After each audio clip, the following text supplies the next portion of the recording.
This is video 3 of our work with volume, and in this one we're going to be looking at example 2. So notice that in the first one we were rotating around the x-axis, but in this one we're going to be rotating around the y-axis. And remember that if you take a region and rotate it around the y-axis, that you have to make horizontal cuts. So we're going to be cutting this way. So it'll make the setup just slightly different. All right, so this one says, and I added a little bit here to the wording here just to make it clearer. So we're going to take the portion of the graph of y equals natural log of x on the interval where x goes from 1 to e, and then we're going to revolve that about 2 pi, so it just means we're going to do a complete circular rotation around the y-axis. And we want to find the volume of revolution, the volume of the solid that's formed. All right, so let's think first of all about the graph of ln x. So draw a little picture of that. That's the first step if you go back to the steps that are on the first page. And ln x is one of our basic graphs that we did way back at the beginning of trig. So it looks sort of like this. Right? And we know that this is 1. But this says that we're not going to rotate the entire thing around the y-axis. We're going to instead just take a portion of the graph. And we're going to take, just like the one up at top, we're going to take the portion between where x is equal to 1 and where x is equal to e. Remember, e is just 2.718, something like that. So here's where x is equal to 1, and then we'll just put e over here. So here's e, and there's that point. And so we're only going to take this portion that's in between here. Okay, so I'm going to get rid of the rest of this that we had and just take that portion. All right, now it says we're going to rotate that around the y-axis. So if I rotate that around the y-axis, then I have to pick this point right here up out of the paper, and I'm going horizontally in a circular path over. It's going to hit the paper again here, and then it's going to continue around the back. This one, it's going to start here. It's going to rotate in a circular pattern across the y-axis and land here, continue around on the back. So again, if I wanted to try to draw what this might look like as a 3D figure, it might look something like this. Okay, and then again, you should be able to imagine maybe a kind of a point in the middle, again following that circular path, and then it might look like this.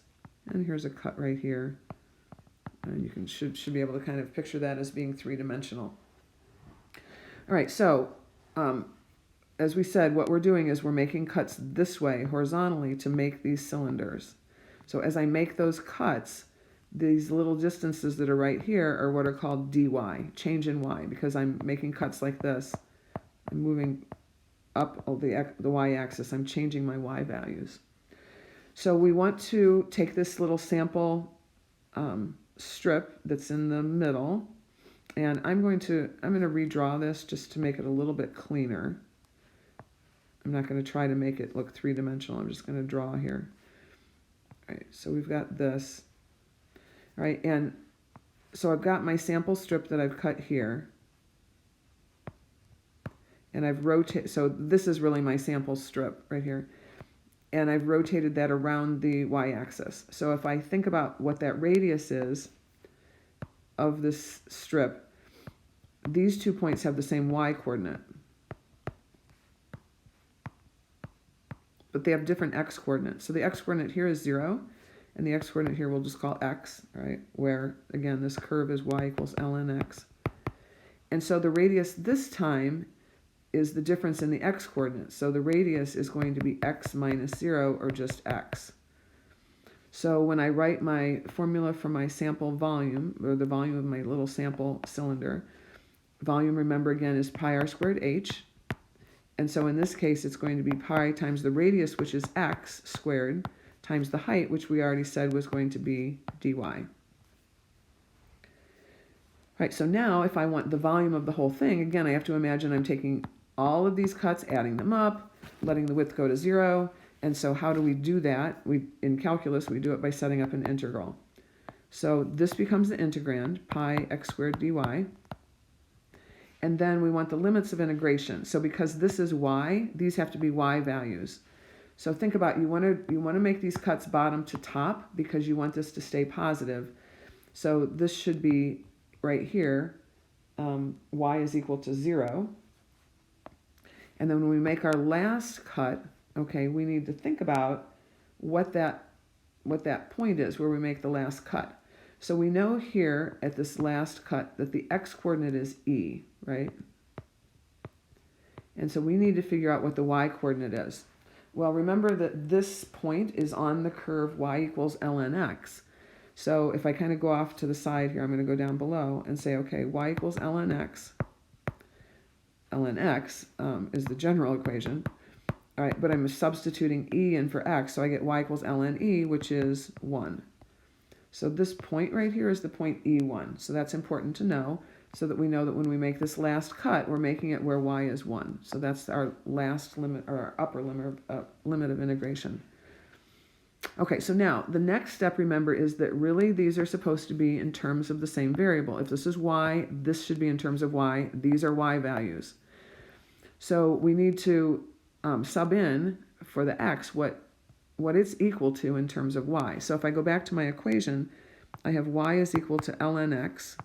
And remember that y equals ln x means the same as log base e of x. That's what ln means.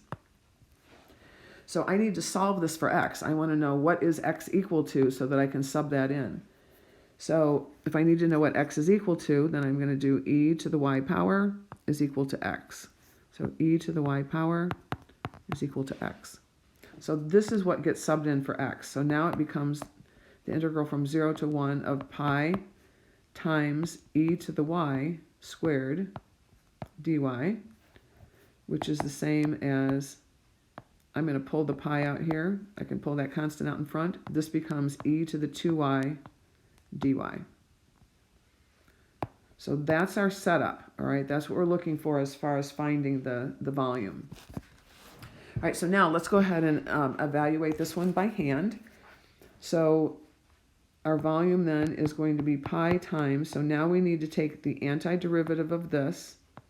So remember, you can still just kind of do this with guess and check. So if it's e to the 2y, it had to start with an e to the 2y. But if I take the derivative of e to the 2y, if I take the derivative of that, I would get e to the 2y times 2, and I don't want the 2, so that means that I need a 1/2 in front, and then I'm evaluating that from 0 to 1.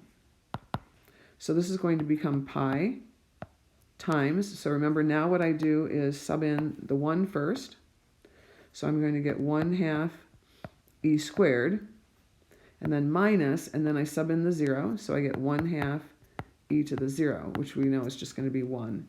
So this is going to turn into, for our final answer, pi times 1/2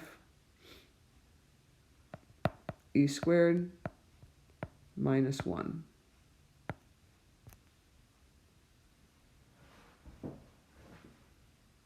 I'm sorry, minus 1/2. Minus 1/2. And if you want, you could factor that 1/2 out, and you could have 1/2 pi, or pi over 2, times e squared minus 1 if you want, but you don't have to do that. All right, that's example 2, and we'll do it